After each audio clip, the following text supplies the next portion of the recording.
After Spider-Man reveals his identity to the world, an assassin that was meant to kill him misses and shoots Aunt May instead. Peter, shocked and infuriated, throws a car at the assailant and proceeds to web-sling a bleeding Aunt May to the nearest hospital. He hides from the hospital staff but still hears that May has lost a lot of blood. Peter then meets Mary Jane in Times Square and tells her to do anything possible to keep Aunt May alive. After that, a vengeful Peter Parker tries to find the assassin responsible. He goes back to the crime scene where he is stopped by a police officer who he quickly webs up to the wall. He searches the apartment from top to bottom and finally finds a sniper scope. Without even putting his suit on, he goes and breaks up an illegal gun sale. This time, there's no jokes, no witty comments, and no more pulling punches. Just pure rage as he beats up the criminals to get the information he wants. When a gun runner fails to answer his question correctly, Peter breaks his hand with his grip. Meanwhile, Mary Jane is in the hospital and the doctors tell her that Aunt May is not going to make it.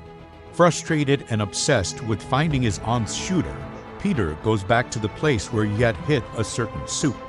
He believed that using the suit sent the wrong message, but that now is the time to send that message. He puts on his black suit and continues his pursuit, ruthlessly hunting down sniper scope sellers one by one. While beating down the last one, Peter throws the dealer out of the window, but then catches him with a line of webbing to his foot. The dealer is then forced to reveal the assassin who purchased the scope, Jake Martino. Peter then finds Martino, beats him up mercilessly, breaks his arm, and unmasks him.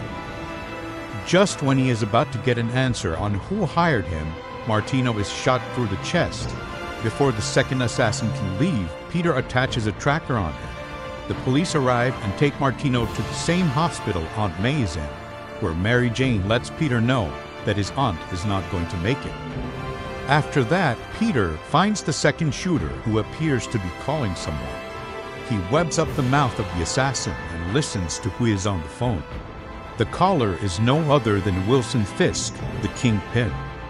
Breaking into the prison Fisk is in and sneaking past the tight security, Peter prepares to face off with the Kingpin.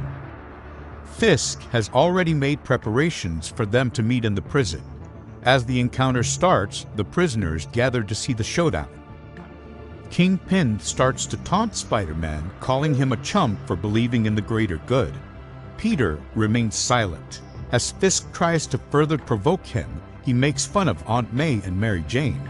Hearing this, Spider-Man unleashes his most vicious beating on Fisk. While trying to stay on his feet, Kingpin tells him that he finds it amusing that this quest for revenge has made a mockery of everything he stands for and victimized the women he loves. And after that, Peter takes off his suit, runs toward Kingpin, and lands a powerful blow. The prisoners start to go wild, but Peter does not pay attention to them. He doesn't even notice them there. No crowd, no jokes, no cute remarks, no acrobatics, no webbing, no tricks. All he saw was a target. Fisk tries to fight back but is easily overpowered and taken down by Peter, who then picks him up by the skin and starts to slap him repeatedly in front of all the prisoners until he decides it's enough. He then tells Fisk he is going to count to 3, then proceed to shoot webbing down his throat until his lungs and esophagus are completely filled and he chokes to death.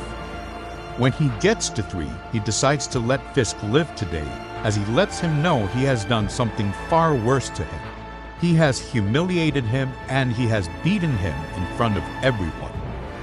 Peter lets him know that if Aunt May does not survive, he would return and finish the job, while also telling the prisoners to not touch his family or they will die a slow and painful death.